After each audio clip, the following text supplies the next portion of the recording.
नमस्कार मित्रों, देवी देवता नहीं बल्कि उनके जो गण होते हैं ये हमारे जीवन में चल रही परेशानी को आकर के दूर करते हैं। जैसे हम पूजा पाठ करते हैं, जितने हम कहा जाए देवी देवताओं की पूजा करते हैं, पाठ करते हैं, सेवा भाव करते हैं, वो सारे भाव को देवी देवताओं की गण देखते हैं। तो आज के वीडियो में मैं आप लोगों को बताने वाला हूँ कि चूहे को चढ़ा देना यह चीज गणेश जी स्वयं करेंगे गरीबी दूर। मित्रों, आप सभी दर्शकों को बताना चाहूंगा, सभी देवी देवताओं की अपना अपना गण होता है, अपना अपना सेवक होते हैं। जैसे कि भगवान शंकर जी को जो सेवक हैं जिसे हम गण बोलते हैं, जैसे कि देवी नव दुर्गा की सेविका होती हैं जिसे हम बोलचाल की भाषा में 64 योगिनी बोल सकते हैं या फिर यक्षणी बोल सकते हैं। ठीक उसी प्रकार भगवान गणेश जी के भी गण होते हैं जिसे हम चूहे भी बोल सकते हैं। भगवान गणेश जी के जो गण होते हैं ये हमें धन प्राप्त करने में काफी मदद करते हैं।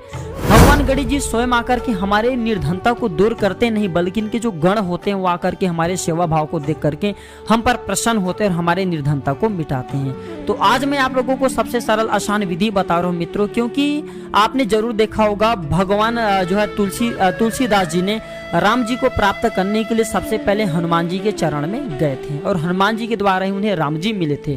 ठीक उसी प्रकार आप सभी दर्शकों को बताना चाहूंगा, आप भी चूहे की मदद से भगवान गणेश जी से धन प्राप्त कर सकते हैं। और ये जो जानकारी बताऊंगा ये सबसे सरल आसान विधि है, जिन विधियों को अपना करके आप अपनी निर्धनता मिटा सकते हैं। तो आपको करना क्या है मित्रों, छोटे से जानकारी ध्यान से सुन लीजिए। इससे पहले भी चैनल सब्सक्राइब नहीं किए हैं तो चैनल को सब्सक्राइब जरूर कर लेना। तो चूहे की बिल के पास में आपको एक लड्डू अवश्य रखना है। जी हाँ मित्रों, जो लड्डू हो सके तो मोतीचूर के रखें। तो इससे अगर कोई भी चूहे बिल से निकल करके खाते हैं तो इससे धन की प्राप्ति होती, इच्छा की पूर्ति होती है।